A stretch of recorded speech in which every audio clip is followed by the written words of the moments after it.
Sir. ఆ ప్రభుత్వం చెప్పిన కానీ మేము చేసాము. సో మాకు ఇప్పుడు ఎన్నికలు వచ్చిన తర్వాత మమ్మల్ని ఎన్నికల కమిటీలో మమ్మల్ని పక్కన పెట్టడం జరిగింది. మన తర్వాత ఎన్నిక మన కూటమి ప్రభుత్వం వచ్చింది.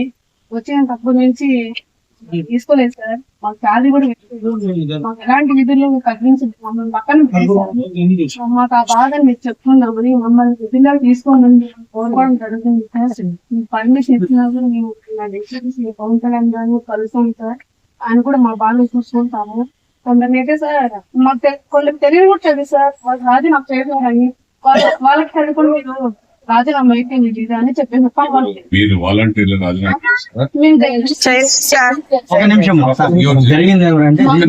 మమ్మల్ని చేయమన్నా కూడా మేము చేయలేదు సార్. మేమైతే నిధుల్లో ఉన్నాం. మొన్నటి కూడా శాలరీ పడేది. మాకేమంటే ఇప్పుడు 3 నెలలు 4 నెలలుగా మాకు శాలరీ పడలేదు సార్. మమ్మల్ని విధుల్లో కూడా కొనసాగించలేదు సార్. మిమ్మల్ని అడగడం ఏంటంటే మమ్మల్ని తొందరగా విధుల్లో రిజైన్ చేయాలి. వాలంటీర్లు అందరినీ విధుల్లో కొనసాగించాలని మాకు బడాయి చెల్లించాలని మిమ్మల్ని కోరుకుంటాను సార్. మమ్మల్ని ఆదుకోవాలని మీకు తెలియపరచుకుంటున్నాము. మమ్మల్ని ఆదుకోండి సార్. అందరూ లేడీసే ఉన్నారు సార్. ఇంట్లో ఆడవాళ్ళే సార్. మా ఇంట్లోనే మా హస్బెండ్ రిజర్వ్ నేను సంపాదించడానికి మీదనే మా ఫ్యామిలీ కలుస్తా ఉంది. దాన్ని బట్టే మేము బయట రావడం జరిగింది సార్. ఇంట్లో మేము తీసుకుని అందరూ ప్రభుత్వము అని సంబరం చేసుకుంటున్నాం సార్. ఆ సంబరంలో మాకు కూడా ఇది ఒక ఆనందం కల్పించండి సార్. వాలంటీర్ బిల్లు తీసుకోండి. అదొకటే మేము మనకు కూటమి ప్రభుత్వం వాళ్ళు ఇచ్చిన హామీతోనే 10,000 ఇస్తారనే ఉద్దేశంతో మమ్మల్ని విధుల్లో తీసుకుంటామని అప్పుడు హామీ ఇచ్చారనే దీంతోనే మేము ఎవరు రిజైన్ చేయలేదు సార్.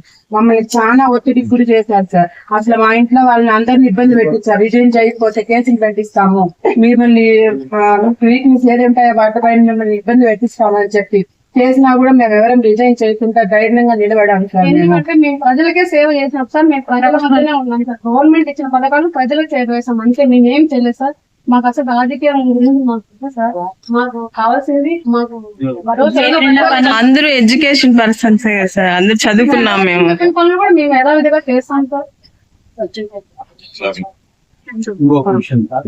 కొంతమంది అంటే ఈ ఇతర పార్టీలు ఒత్తిడి రాజీనామా చేసిన వాళ్ళు కొంతమంది రాజీనామా చేయలేదు సార్.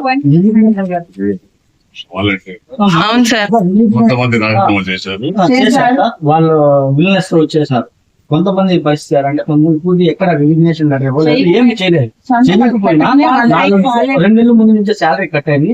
ఏమని అడిగితే మీరు టెర్మినేట్ అయ్యి మీరు రిజిగ్నేషన్ ఇచ్చేసినారు అని చెప్పి ఏమంటే మా ప్రమేయం లేకుండా రిజిగ్నేషన్ అయిపోయినారు. ఏమంటే అది ఎవరి ప్రమేయం లేదు సార్. మేము ఎక్కడ సైన్ చేయలేదు అనేసి చాలా మంది బాధపడుతున్నారు సార్. కానీ రిజిగ్నేషన్ చేసినట్టుగా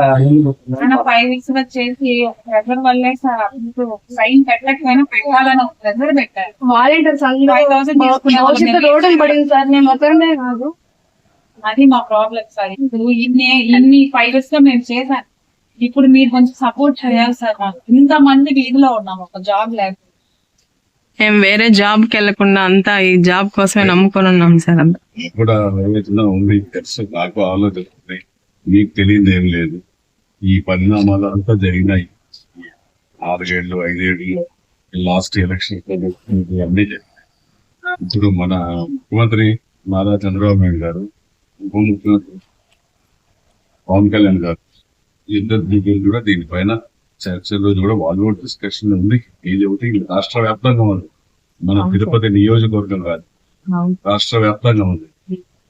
అంతే కదా, రాష్ట్ర వ్యాప్తంగా 175 నియోజకవర్గాల్లోనూ ఈ సమస్య అందరికి ఒకే సమస్య. ఇది దీన్ని ముఖ్యమంత్రి గారు ఉప ముఖ్యమంత్రి గారు దీనిపైన కూర్చొని 100 రోజులు అయింది. సరే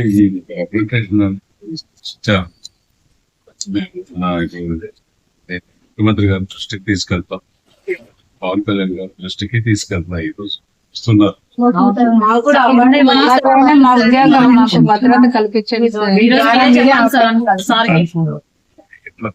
సార్ వస్తున్నారు కాబట్టి మనకు అవకాశం ఉంది. మనకు తప్పకుండా మీరందరూ సహాయం చేశారు, పరోక్షంగా ప్రత్యక్షంగా మీ వాళ్ళంతా సహాయం చేశారు కాబట్టి మంచి మెజారిటీ కూడా తెప్పించారు. లేదంటే మీరు అందరూ సహకరించకపోతే అవును. జనసేన అభ్యర్థి పవన్ కళ్యాణ్ గారికి ఇంత మద్దతు ప్రభుత్వానికి చంద్రబాబు నాయుడు గారికి ఇంత ఆదరణ రాదు. ఈడే కాదు, రాష్ట్రం మొత్తం వచ్చింది. గుర్తుపెట్టుకోండి, ఏమి ఇబ్బంది ఏం లేదు. సామరస్యంగా దీన్ని ఎలా పరిష్కరించుకోవాలి, ఇది కొంచెం సున్నితమైన విషయమే ఇది.